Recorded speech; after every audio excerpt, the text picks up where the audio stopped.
Warner Brothers Discovery must be allowed to fail, and then be broken up and sold off piecemeal.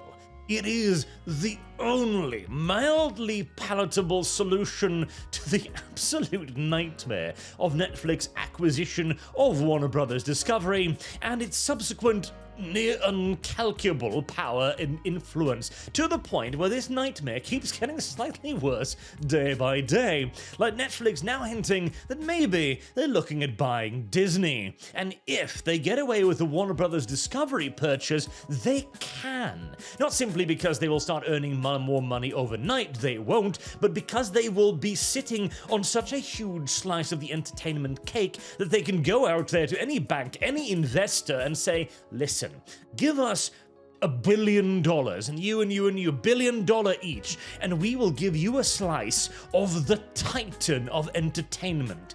The monopoly we are about to create will not be rivaled for 100 years, and they can gather as much investment money as they goddamn well want, resulting in a pretty terrible situation for all of us.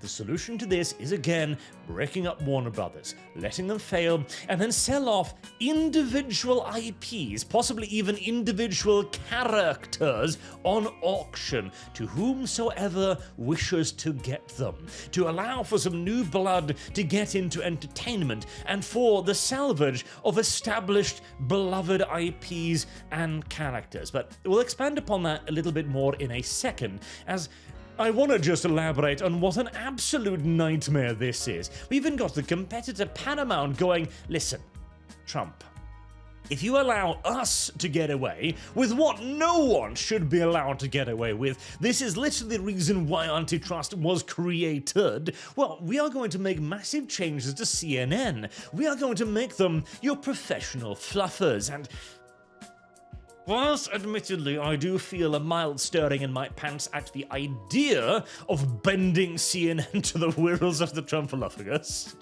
this is not a good thing. A Paramount Entertainment company going, listen, we'll give you good PR, Mr. President, just allow us to do this incredibly bad thing, is a bad thing in and of itself, obviously. The hostile merger of Paramount 2 should be stopped. As everyone knows, this shouldn't be allowed. Netflix 2 began this entire process by courting Trump, simply because, again, this can't be allowed. You cannot allow the largest streaming service to buy the third largest. It would give them an unrivaled monopoly, and again, the ability to simply purchase the rest of its competition.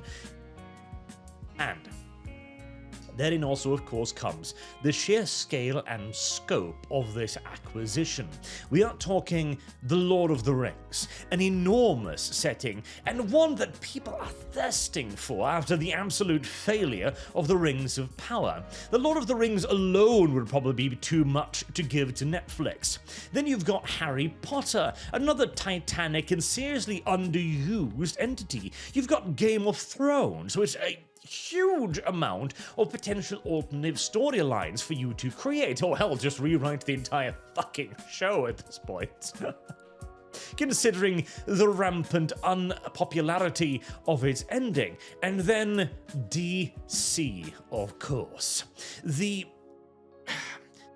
The setting, the franchise, the characters, that the only reason why they are not dominating Marvel and have not been dominating Marvel for the last 20 odd years is because of DC and then later on Warner Brothers' absolute determination to shoot themselves in the foot at every single opportunity, to the point of fetishism.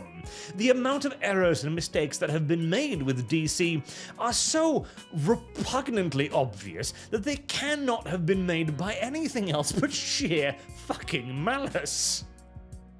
So, the solution then: auctions. and with a ban on certain mega corporations, obviously, like Netflix and Paramount, or at the very least, maybe perhaps not a ban, but simply a limit. You may only purchase a certain percentage of the total portfolio to allow other people to get a foot in the door, and there is so much opportunity to do that. You could do a spin-off series focused on Gondor during the War of the Rings. You can do a Harry Potter series based on some Ministry of Magic nonsense, for example. You can do spin-off series of Game of Thrones, and again, obviously, the best one, DC. The sheer amount of potential here. You could do another Young Justice, a show whose praises I will not stop singing because it is probably one of the best cartoon superhero shows I have ever seen, and you may notice that aside from Robin, I suppose, they're all B-list characters, help, C, D-list characters. They're all tertiary sidekicks, goddammit. Miss Martian and Aqualad, hell, Artemis. These are not mainline listers. These aren't the big names. And the big names are the only ones Netflix would ever care about. Netflix aren't going to make a Young Justice. They're not going to go in depth with focusing on something in a Justice League Unlimited. They're probably going to salt away most of the characters and shove them into their endless vault somewhere, never to be seen again. Occasionally maybe pulling out one of the big hitters if they feel the urge to bring attention to the fact that they own DC at all. Whereas an independent entity, some normal people that have a burning passion for DC, if they got their hands on a series of even sidekicks like these, they could make something actually memorable. Hell, you could easily make a spin-off series focused on Huntress and Question, for example, fan-favorite characters whose relationship too was a big deal in the Justice League Unlimited. Now, of course, you would only have the rights to particular characters here and particular versions of the setting overall, like maybe a slice of Gotham City, for example, or some sort of specific licensing deal. But if an independent company got a hold of this, they would treat it like their baby. This would be their entry into the big leagues. It would be a way to democratize the superhero business that has and will forever, if this does not happen, and it won't, mind you, this is simply my ridiculous hopeful thinking, be utterly dominated by Marvel and DC endlessly. I mean, hell, even the various, knockoff superhero characters we've seen gain some repute and fame over the years now, like Invincible, for example, or The Boys. They are, at the end of the day, merely just parody versions, knockoff alternative universes of the big two. Or you could do something with Dreamgirl. You don't even need to go mildly mainstream. The amount of characters available in DC is astonishing. You could literally just take something from the deep back catalogue and make that interesting. And whilst Netflix will never have any interest in doing so, an actual independent team will. And you can also have slightly large names. Zatanna, for example, has been long overdue for any degree of attention, or God help me, Superboy Prime. You do not understand what a perfect character Superboy Prime would be for our current day. If done within even a mile of correctly, this could be a fantastically relevant character right now. But again, Netflix will not do this. They won't. Hell, Paramount won't do this. See, this is the problem when companies become as large as these. Not only because they are blatantly not competing with anybody, nobody's competing with Netflix. Hell, Disney and Warner Brothers are currently failing at competing with Netflix to the point where one of them is currently bankrupt. You think anyone else has any sort of a chance whatsoever? Of course not. The medium is already dead. The streaming wars are over. The competition is done. Netflix is already in such a commanding position that, I mean, one would be interested in arguing for their breakup as well, but the only way we can even hope to introduce an element of competition here is by taking severe and strident measures right now, and As it so happens, Warner Brothers is failing all on its lonesome. There is no reason to prop it up. There is no reason to allow it to be bought up. There is no reason to excuse its failures. Far better to allow it to fail and use the failure for something good. To spin these entities off into somebody and to something that might actually care about them, might actually make the stories and the characters that everybody has been longing for. Allow the market to at least attempt to right the wrongs of the Titanic entertainment companies. Please, I beg of you.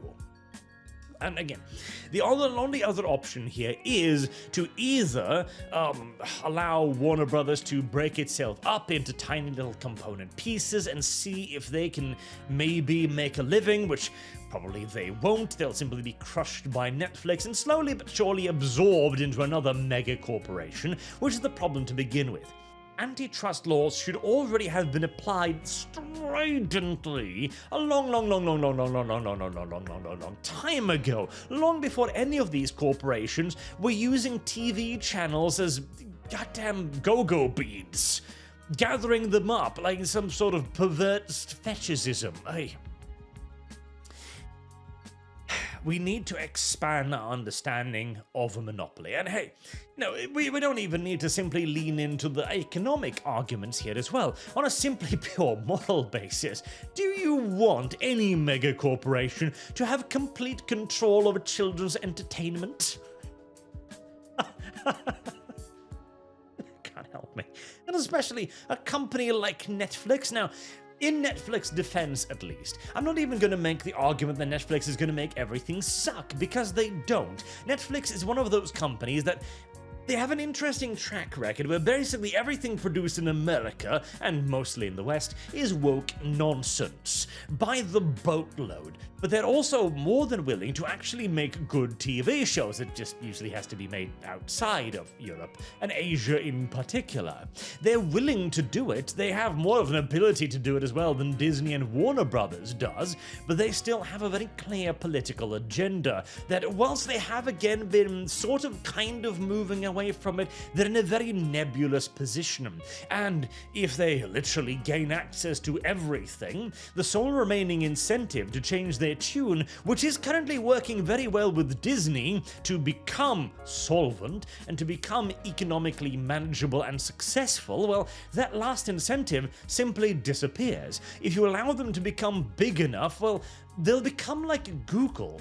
Google has no interest in doing anything that isn't political because the primarily economical no longer holds any real persuasive argument for them. They already own 90% of searches on mobile devices, and like what, 60-80% on everything else? They can practically dictate reality at this point. Why the fuck should they care about profitability? They've gone beyond that point.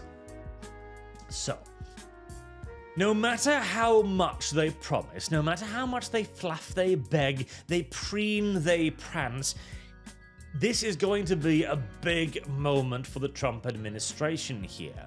It is going to be a moment in which they need to realize, and bear in mind as well, this is going to be a very tempting thing as well for Trump and the administration, especially things like this. Hold on there, do I hear you correctly? If I allow you to go through with this, you will literally tailor reality to my benefit? And they will be able to. It can't be allowed to happen. Much better to take this failure and again, try to create something positive from it. And there is every opportunity to do so right now. Is it going to happen? No. Not in a million fucking years. Literally not a chance, but it is what should happen. It is what should happen in any decent, natural, or fair, or just universe. You've already failed, Warner Brothers. You've already failed, DC. Now, please, give somebody else a chance. Anyways, flood of consciousness over. Do let me know what you think. comment section down below, and until next time, I've been Arch. Thank you very much for watching, and I do hope to see you all again soon. Have a good day.